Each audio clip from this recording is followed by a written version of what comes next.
In this video, we're going to talk about how you can use your points in Western Union.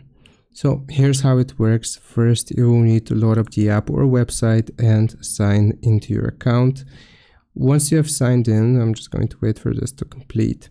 Okay, so once you have signed in, as long as you have verified your identity, then you will click on menu in the top right corner, and there you should see My WU or rewards, and then you will click on redeem points and confirm the action.